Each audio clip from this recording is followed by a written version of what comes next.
Hi all, welcome back to my channel. ഇന്ന് ഞാൻ ചെയ്യാൻ പോകുന്നത് നാരോ പലാസോ പാൻറ്റിൻ്റെ കട്ടിങ്ങും സ്റ്റിച്ചിങ്ങുമാണ്. വളരെ എളുപ്പത്തിൽ ബിഗിനേഴ്സിന് പോലും ചെയ്യാൻ പറ്റുന്ന രീതിയിലാണ് ഇത് കാണിക്കുന്നത്. ഏത് മെഷർമെൻറ്റിലും ചെയ്യാൻ പറ്റുന്ന രീതിയിലാണ് കാണിക്കാൻ പോകുന്നത്. അതിനായിട്ട് 2 മീറ്റർ ക്ലോത്താണ് എടുത്തിരിക്കുന്നത്. ക്ലോത്തിനെ ആദ്യം ലെന്ത് വൈസും പിന്നീട് വിഡ്ത്ത് വൈസും ഫോൾഡ് ചെയ്തിടുക. അതിനുശേഷം നമുക്കിനി മെഷർമെൻറ്റ്സ് മാർക്ക് ചെയ്യാം. ആദ്യം 2 ഇഞ്ച് ഇലാസ്റ്റിക് കൊടുക്കാൻ വേണ്ടിയിട്ട് മുകളിൽ നിന്ന് താഴേക്ക് 2 ഇഞ്ച് മാർക്ക് ചെയ്യാം. 2 ഇഞ്ച് മാർക്ക് ചെയ്തതിന് ശേഷം അവിടെ ഒരു സ്ട്രെയിറ്റ് ലൈൻ വരച്ചെടുക്കാം. ഞാനിവിടെ 40 ഇഞ്ച് ഹിപ്പ് മെഷർമെൻറ്റിന് വേണ്ടിയിട്ടാണ് ചെയ്യുന്നത്. നിങ്ങളുടെ ഹിപ്പ് റൗണ്ട് എത്രയാണോ അതിനെ 4 ഡിവൈഡ് ചെയ്യുക.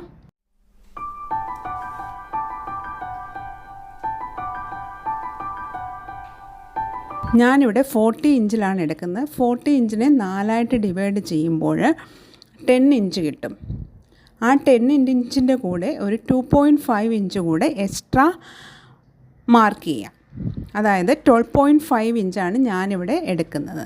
നിങ്ങളുടെ ഹിപ്പ് മെഷർമെൻറ്റിനെ 4 ഡിവൈഡ് ചെയ്ത് അതിൻ്റെ കൂടെ 2.5 ഇഞ്ച് ആഡ് ചെയ്യാം. ഞാനിവിടെ 12.5 ഇഞ്ച് ആഡ് ചെയ്തു. താഴേക്ക് 13 ഇഞ്ചും മാർക്ക് ചെയ്യുക. ഇവിടെ 3 ഇഞ്ച് സീം അലവൻസാണ് എടുത്തിരിക്കുന്നത്. മാർക്ക് ചെയ്യുമ്പോൾ 2 ഇഞ്ച് മാർക്ക് ചെയ്തതിന് ശേഷമുള്ള പോർഷനിലേക്കാണ് നമ്മൾ മാർക്ക് ചെയ്യുന്നത്. 13 ഇഞ്ച് മെഷർ ചെയ്തെടുക്കുന്നത്. കാരണം 2 ഇഞ്ച് നമ്മൾ ഫോൾഡ് ചെയ്ത് വെക്കുകയാണ് ചെയ്യുന്നത്. അതിനുശേഷം ഈ 13 ഇഞ്ച് മാർക്ക് ചെയ്തതിന് പോയിൻറ്റിൽ നിന്ന് ഓപ്പൺ സൈഡിലേക്ക് ഒരു 2.5 ഇഞ്ച് കൂടി മാർക്ക് ചെയ്യാം. അതിനുശേഷം നേരത്തെ 12.5 ഇഞ്ച് മാർക്ക് ചെയ്ത പോയിൻറ്റും 13 ഇഞ്ച് മാർക്ക് ചെയ്ത പോയിൻറ്റും ജോയിൻ ചെയ്തെടുക്കാം. ജോയിൻ ചെയ്തെടുത്തതിന് ശേഷം ഇവിടെ ഒരു കർവ് വരച്ചെടുക്കാം.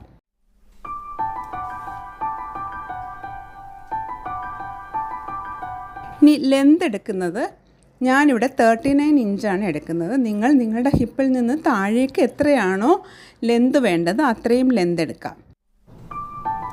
39 ഇഞ്ച് മാർക്ക് ചെയ്തു. അവിടെ ഒരു സ്ട്രെയിറ്റ് ലൈൻ വരച്ചു. ബാക്കി ഒരു 3 ഇഞ്ച് ക്ലോത്ത് കൂടിയുണ്ട്. അത് നമുക്ക് പാൻറ്റിൻ്റെ അടി മടക്കി അടിക്കാനായിട്ട് യൂസ് ചെയ്യാം.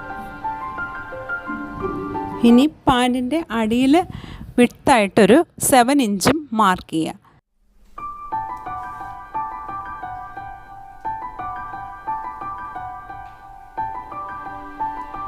7 ഇഞ്ച് മാർക്ക് ചെയ്തു. അതിനുശേഷം ഈ പോയിൻ്റ് രണ്ടും പാൻറ്റിൻ്റെ ഷേപ്പിൽ ചരിച്ച് വരച്ചെടുക്കുക. വരച്ചെടുത്തു. ഇപ്പോൾ നമ്മുടെ മാർക്കിംഗ് എല്ലാം കഴിഞ്ഞു. ഇനി നമുക്കിത് ഇതേ ഷേപ്പിൽ കട്ട് ചെയ്തെടുക്കാം.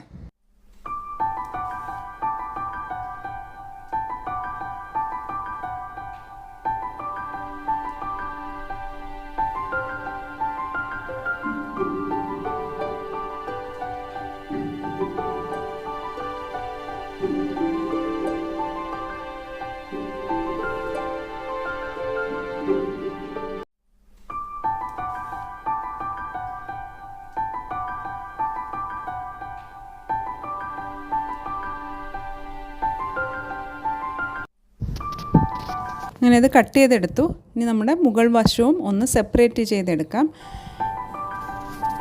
ഇപ്പോൾ നമ്മുടെ കട്ടിങ് എല്ലാം കഴിഞ്ഞു. ഇനി ഇതെങ്ങനെയാണ് സ്റ്റിച്ച് ചെയ്യുന്നതെന്ന് നോക്കാം.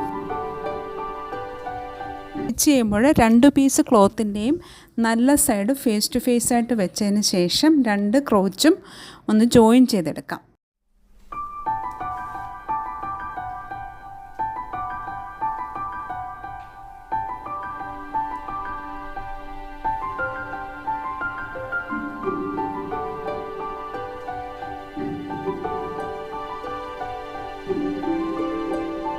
ജോയിൻ ചെയ്യുമ്പോൾ ഡബിൾ സ്റ്റിച്ച് കൊടുക്കാൻ മറക്കരുത്. അങ്ങനെ ഒരു സൈഡ് ചെയ്തെടുത്തു. അതിനുശേഷം അടുത്ത സൈഡ് കൂടെ ഡബിൾ സ്റ്റിച്ച് ചെയ്ത് എടുക്കുക.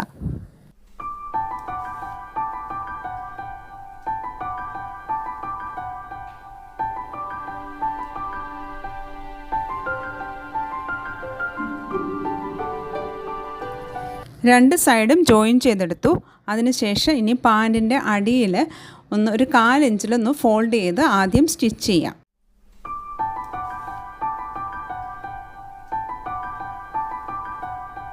ഒരു സൈഡ് സ്റ്റിച്ച് ചെയ്തു, അതേപോലെ തന്നെ അടുത്ത സൈഡും സ്റ്റിച്ച് ചെയ്തെടുക്കാം.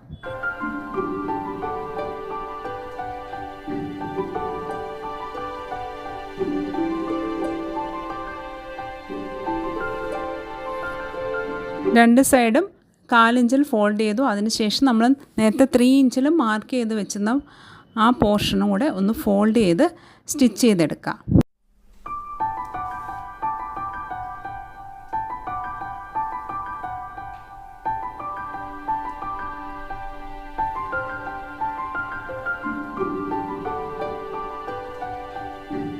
സ്റ്റിച്ച് ചെയ്തെടുത്തു.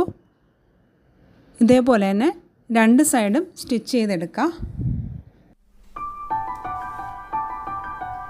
രണ്ട് സൈഡും സ്റ്റിച്ച് ചെയ്തെടുത്തതിന് ശേഷം നമുക്കിനി ഒന്ന് ജോയിൻ ചെയ്തെടുക്കാം.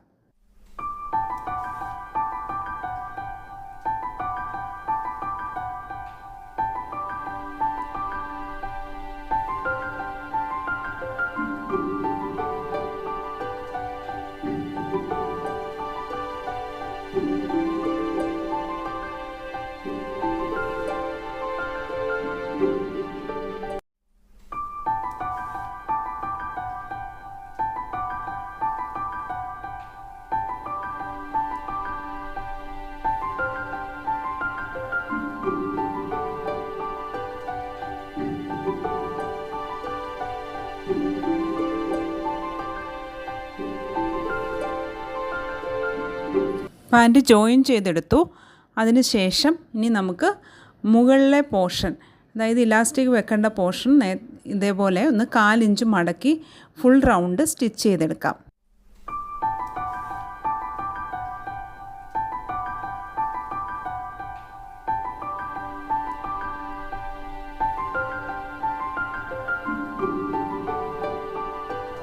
ഫുൾ റൗണ്ടും സ്റ്റിച്ച് ചെയ്തെടുത്തു. അതിനുശേഷം നമുക്കിനി 2 ഇഞ്ചിൽ നേരത്തെ മാർക്ക് ചെയ്ത് വെച്ച ആ പോർഷൻ ഒന്ന് ഫോൾഡ് ചെയ്തെടുക്കാം. ഫോൾഡ് ചെയ്തെടുത്തതിന് ശേഷം ഇതേപോലെ ഒരു മാർക്കിംഗ് കൊടുക്കുക. ഇലാസ്റ്റിക് കടത്തി വിടാൻ വേണ്ടിയിട്ടാണ് ഈ മാർക്കിംഗ് കൊടുക്കുന്നത്. ഈ പോർഷനിൽ ഇപ്പോൾ സ്റ്റിച്ച് ചെയ്യേണ്ട ആവശ്യമില്ല. മാർക്ക് ചെയ്ത ഈ പോയിൻറ്റിൽ നിന്ന് സ്റ്റിച്ച് സ്റ്റാർട്ട് ചെയ്ത് അടുത്ത പോയിൻറ്റിൽ കൊണ്ട് സ്റ്റിച്ച് നിർത്തുക.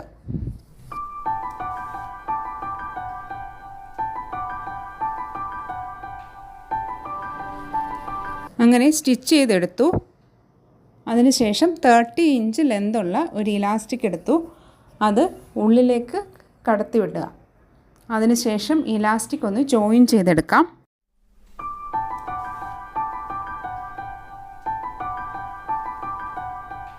ഇലാസ്റ്റിക് ജോയിൻ ചെയ്തെടുത്തു. അതിനുശേഷം നേരത്തെ സ്റ്റിച്ച് ചെയ്യാത്ത പോർഷൻ ഒന്ന് സ്റ്റിച്ച് ചെയ്തെടുക്കാം.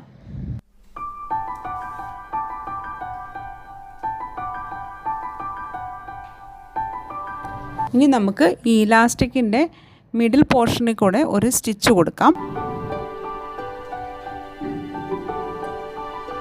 ക്ലോത്ത് വാഷ് ചെയ്യുന്ന സമയത്ത് ഇലാസ്റ്റിക് തെന്നി മാറി പോകാതിരിക്കാൻ വേണ്ടിയിട്ടാണ് ഈ നടുവിൽ കൂടെ സ്റ്റിച്ച് ചെയ്തെടുക്കുന്നത്. ഫുൾ റൗണ്ട് സ്റ്റിച്ച് ചെയ്തെടുത്തു. ഇപ്പോൾ നമ്മുടെ പാൻറ് റെഡി ആയിട്ടുണ്ട്. ഇതാണ് ഇതിൻ്റെ ഫൈനൽ ലുക്ക്. വീഡിയോ എല്ലാവർക്കും ഉപകാരപ്രദമായെന്ന് വിചാരിക്കുന്നു. എങ്കിൽ സബ്സ്ക്രൈബ് ചെയ്യാനും ലൈക്ക് ചെയ്യാനും ഷെയർ ചെയ്യാനും മറക്കരുത്. നിങ്ങളുടെ അഭിപ്രായങ്ങൾ കമൻറ്റ് ബോക്സിൽ അറിയിക്കുക. Thank you for watching this video. See you in the next video.